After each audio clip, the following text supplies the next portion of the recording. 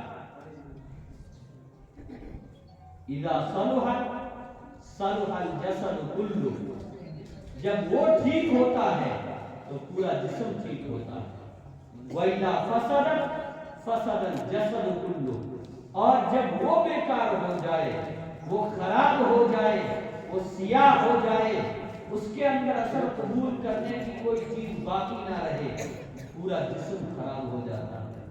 وہ کیا چیز ہے؟ نبی علیہ السلام نے فرمایا الا وہی القلب، سنو وہ دل۔ وہ کیا ہے؟ دل ہے۔ اس لیے میرے نوجوان ساتھی اور بزرگوں، ہمیں اپنے دل کی زندگی بنانے کی بھی فکر کرنی پڑے گی۔ اور دل کی زندگی کیسے بنے گی؟ دل والوں کے ساتھ رہنے سے، دل والوں کے ساتھ بیٹھنے سے، ان کی صحبت میں بیٹھنے سے ہمارے دل کی اصلاح ہو۔ تو میرے بزرگوں اور دوستوں، آج کے اس اجلاس کے تعلق سے 3 چیزیں تھیں۔ آپ کو وہ تینوں چیزیں الحمدللہ یاد ہیں۔ پہلی چیز، ہمارے بچوں نے ہمارے سامنے اس ادارے کے اندر رہتے ہوئے پروگرام پیش کیا۔ اس اداروں کی بنیاد ویسے تو صفہ ہے، لیکن موجودہ جو نظام چل رہا ہے اس کا کنیکشن 150 سال پیچھے جاتا ہے۔ وہاں سے یہ نظام شروع ہوا اور یہ ماحول بنا۔ ہمیں اس ماحول کو بچانے کی فکر کرنا ہے، ہمیں علماء کے ساتھ ہر موقع پر کھڑا رہنا ہے۔ دوسری چیز، 5 بچوں نے قرآن کریم کو اپنے سینے کے اندر محفوظ کیا۔ ہر ماں باپ یہ فکر کریں، یہ کوشش کریں ہمارے گھر کے اندر کم از کم ایک حافظ قرآن ضرور ہونا چاہیے۔ بولو، فکر کریں گے انشاءاللہ۔ تیسری چیز، یہ مبارک رات ہے، اس میں ہم یہاں سے اٹھ کر کے اگر آرام کرنا چاہیں تو آرام کر لیں، لیکن کسی کی غیبت نہ کریں، جھوٹ نہ بولیں، موبائلوں میں غلط چیزیں نہ دیکھیں، گھر جا کر کے آرام کر لیں۔ روزہ رکھنا ہو تو سحری کے وقت اٹھ کر کے روزہ رکھیں، نہیں تو اذان کے وقت اٹھ کر کے نماز فجر کو جماعت کے ساتھ پڑھنے کی کوشش کریں۔ اور ایک آخری بات، کل 15 تاریخ ہو جائے گا، اگلے 15 دن کے بعد ایک بہت ہی مبارک، بہت ہی سیزن والا، انتہائی اللہ کے یہاں مہنگا اور بڑا قیمتی مہینہ شروع ہونے والا ہے، جس کا نام ہے رمضان المبارک۔ کیا نام ہے؟ رمضان المبارک۔ اللہ کا کیا نظام ہے! آج ہم جو کام کرتے جا رہے ہیں، ادھر رمضان المبارک کا چاند نظر آتا ہے، ادھر ہر مسلمان مسجد کی طرف دوڑنا شروع کر دیتا ہے، ہر مسلمان قرآن کی تلاوت شروع کر دیتا ہے۔ کیوں؟ شیطانوں کو اللہ نے جکڑ دیا، ہمارے دشمنوں کو اللہ نے جکڑ دیا۔ حضرت نبی کریم صلی اللہ علیہ وسلم نے دعا فرماتے تھے، اور 2 مہینے پہلے اس مبارک مہینے کو وصول کرنے کے لیے 2 مہینے پہلے حضرت نبی کریم صلی اللہ علیہ وسلم تیاری شروع فرما دیتے تھے۔ وہ دعا آپ لوگوں کو بھی یاد ہوگی، اگر یاد نہیں ہے تو میرے ساتھ ایک مرتبہ آپ دعا پڑھ لیں، تاکہ ہم بھی حضرت نبی کریم صلی اللہ علیہ وسلم کی اس دعا میں شریک ہو جائیں۔ نبی کریم صلی اللہ علیہ وسلم رمضان المبارک سے 2 مہینے پہلے عام طور سے یہ دعا پڑھنا شروع فرما دیتے تھے، اللہم بارک لنا فی رجب و شعبان وبلغنا رمضان۔ اے اللہ، رجب اور شعبان کے مہینے میں برکت عطا فرما اور ہم کو رمضان المبارک تک پہنچا دے۔ کیوں؟ اس لیے کہ وہ بڑی برکتوں والا، بڑی رحمتوں والا مہینہ ہے۔ وہاں اعمال کے بھاؤ اللہ کے یہاں لاکھوں گنا بڑھ جاتے ہیں، ہزاروں گنا بڑھ جاتے ہیں۔ عمل کرنے والے کا جیسا اخلاص ہوگا، جیسا آداب کے ساتھ، مستحبات کے ساتھ عمل کیا جائے گا، اللہ کے یہاں اس کا اجر و ثواب اتنا ہی زیادہ بڑھ جائے گا۔ حضرت نبی کریم صلی اللہ علیہ وسلم نے ایک حدیث کے اندر بیان فرمایا، جس مسلمان کا رمضان المبارک کا مہینہ اعمال کے اعتبار سے اچھا گزرتا ہے، یاد رکھ لینا بات کو، جس مسلمان کا رمضان المبارک کا مہینہ اعمال کے اعتبار سے اچھا گزرتا ہے، حضور علیہ السلام فرماتے ہیں، میں گارنٹی دیتا ہوں، ضمانت دیتا ہوں۔ کیا دیتا ہوں؟ میں گارنٹی دیتا ہوں، ضمانت دیتا ہوں کہ اس کے باقی 11 مہینے بھی اعمال کے اعتبار سے بہت اچھے گزریں گے۔ اس لیے 11 مہینے ہم کمانے میں رہتے ہیں، کمانا چاہیے، دنیا میں رہتے ہیں، دنیا میں ہے تو دنیا ہی میں رہنا ہے، لیکن یہ ایک مہینہ آتا ہے تو ہم دنیا کے دوسرے تقاضوں کو کم کر دیں، دبا دیں یا بالکل ان کو کم کر دیں، اور کم کر کے اس ایک مہینے کے اعمال اور عبادت کے اندر مکمل طریقے سے لگ جائیں۔ اللہ تبارک و تعالی کئی سنی باتوں کے اوپر عمل کرنے کی توفیق عطا فرمائے۔ آج کی مبارک رات کے اندر اللہ کی طرف سے جو رحمتیں، جو برکتیں نازل ہوگی، اللہ ہمیں بھی ان کا حقدار بنا دے، اور آگے جو برکت والا مہینہ آ رہا ہے اللہ آج ہی سے ہمیں اس مہینے کی تیاری کرنے کی، اور جب وہ مہینہ آ جائے تو اعمال کے اعتبار سے، نیکیوں کے اعتبار سے اللہ ہم سب کو زیادہ سے زیادہ وصول کرنے والا بنا دے۔ وآخر دعوانا ان الحمدللہ رب العالمین۔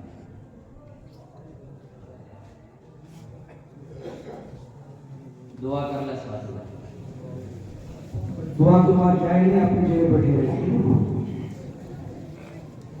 بسم اللہ الرحمن الرحیم، الحمدللہ رب العالمین، الرحمن الرحیم، مالک یوم الدین، ایاک نعبد و ایاک نستعین، سبحانک اللہم و بحمدک و تبارک اسمک و تعالی جدک و لا الہ غیرک، اللہم لک الحمد کلہ و لک الشکر کلہ و الیک یرجع الامر کلہ، اللہم صل علی محمد و علی آل محمد کما صلیت علی ابراہیم و علی آل ابراہیم انک حمید مجید، اللہم بارک علی محمد و علی آل محمد کما بارکت علی ابراہیم و علی آل ابراہیم انک حمید مجید، یا رب صل وسلم دائما ابدا علی حبیبک خیر الخلق کلہم، وإلہکم الہ واحد لا الہ الا هو الرحمن الرحیم، الف لام میم، اللہ لا الہ الا هو الحی القیوم، اللہ لا الہ الا هو الحی القیوم، لا الہ الا انت سبحانک انی کنت من الظالمین، یا احد یا صمد الذی لم یلد ولم یولد ولم یکن له کفوا احد، یا ارحم الراحمین، یا اکرم الاکرمین، یا ذا الجلال والاکرام، یا ذا القوة المتین، یا ذا العرش المجید، یا فعال لما یرید، یا حی یا قیوم برحمتک نستغیث، یا حی یا قیوم برحمتک نستغیث، یا حی یا قیوم برحمتک نستغیث، اصلح لنا شأننا كله واجرنا من